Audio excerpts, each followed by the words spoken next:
Let's have a look now at Falling Frontier. There's a brand new trailer that was released on IGN, exclusive to IGN, and I'm really excited about this game. This game is going to take space RTS to a whole new level.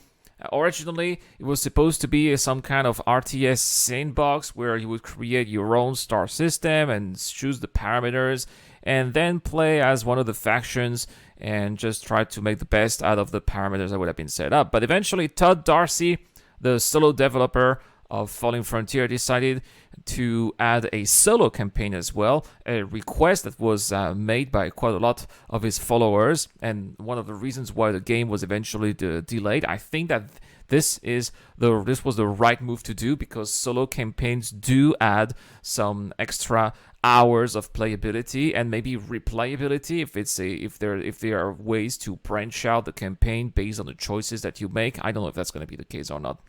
There's no news of multiplayer yet, but Todd did say that this is something he'll be considering if the game is successful and if there's a lot of demand for that. But anyway, let's have a look here at the latest trailer and some of the latest development of Falling Frontier.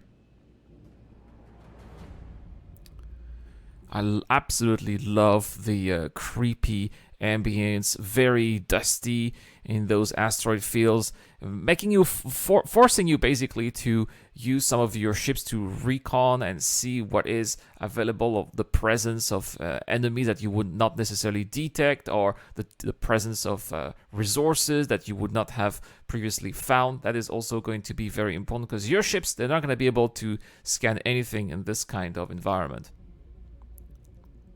I love how everything is also physicalized. Your projectiles are physicalized, the asteroids are physicalized, and all the debris of those stations are also physicalized. So you're gonna have to be careful when flying your ships around those as well, because you don't want to be damaging them too. Yeah, this looks like this station was in trouble. There we go. See, there's an enemy. There's a different ship here coming from different directions. Oh, this is looking so cool, by the way. What you are looking at here is the moon Titan around Saturn. A couple of interface that will be used here. Look at that. Each of the projectile are... Oh, wow. What are we looking at here? Are these fighters? This is the first time that we get to see fighters in the trailer at this scale. Look at the details of the models as well. We can even see all the imperfections around the engines, or maybe the wear around the engines. That is fantastic. I mean, I've already seen this game so many times from the perspective, above the larger carriers, but that's the first time that we get to see that from the perspective of a smaller single-seater craft. That is so cool. This is from the previous trailer that we've seen around Titan. Titan is basically going to be having a war against Mars. That's the campaign. And the goal of the campaign is to be proving your supremacy over the other camp, I would assume. That's a very nice, cool shot of a fleet. I mean, that was definitely a decent sized fleet here. It's not just one ship that you can bring for your fights, but quite a small armada as well. This is what Todd calls the ship designer, so you'll be able to put various different types of weapons or equipment on your ship, which are also going to be giving them different purposes. The hulls are going to be similar, but based on the different choices that you make on how you are going to be outfitting those ships, then they will have different purposes as well, which is going to add also more diversity to your fleet. The looks are going to be similar, but what you're going to be able to do with those ships is not. That's a new model. I've never seen this one before. Todd has been trying to add new models to his ship now for quite some time, and we get to see that in those trailers. This is looking like, I have no idea what this looks like. Looking like some kind of cargo ship, perhaps. And looks like we're also seeing some objectives here in the in the US. Scout Neptune, so research based on Triton has gone dark. War Machine expand current ship roster and deploy them around Saturn. And Europa relief support escort the supply convoy to Europa spaceport. So quite a lot of things to do actually around the solar system. And I mean, those objectives do seem simple, but I'm pretty sure that eventually there's going to be plenty of ambushes or challenges that are going to try as hard as possible to prevent you from reaching those. And look at the scale. You can go from all the way from a small starfighter level to the entirety of the solar system. That is so impressive. But where's Pluto, Todd? Come on. He forgot Pluto.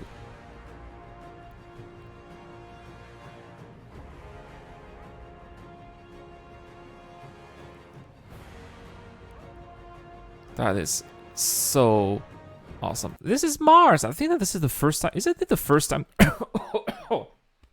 Gotta figure this out.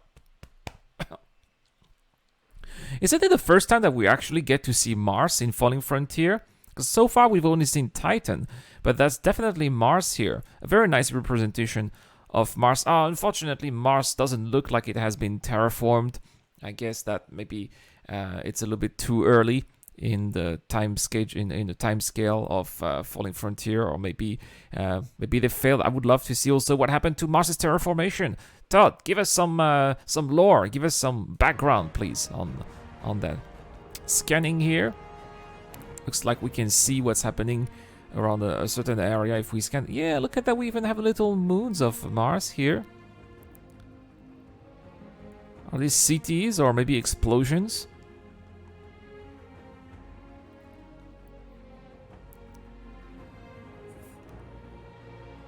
Jupiter and some of the moons around it. Europa is definitely going to be quite important. Maybe because of the underground ocean. Lots of possible resources there. Now, I know that Todd is particularly proud of his volumetric clouds. Oh yeah, you're going to be able to send some nukes on the surface of planets to destroy your enemy. Resource management is going to be very important as well. Assigning resources to various stations for their maintenance. Or maybe trade.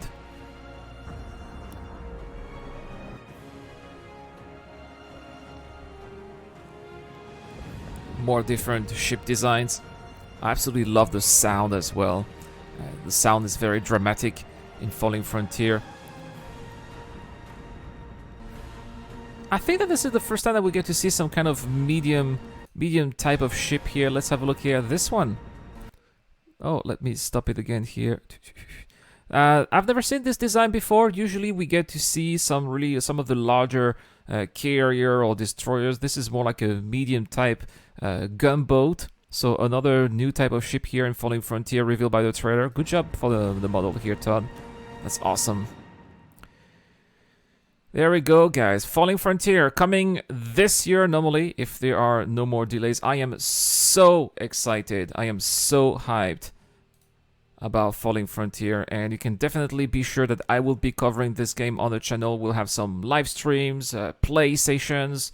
We'll be doing all of that together. We'll be going through an entire playthrough of the campaign, and we're gonna have a good time discovering what's happening in the solar system during that time. Anyway, guys, thank you so much for watching. Have a great day. It's the Eradicator. I'll see you guys later.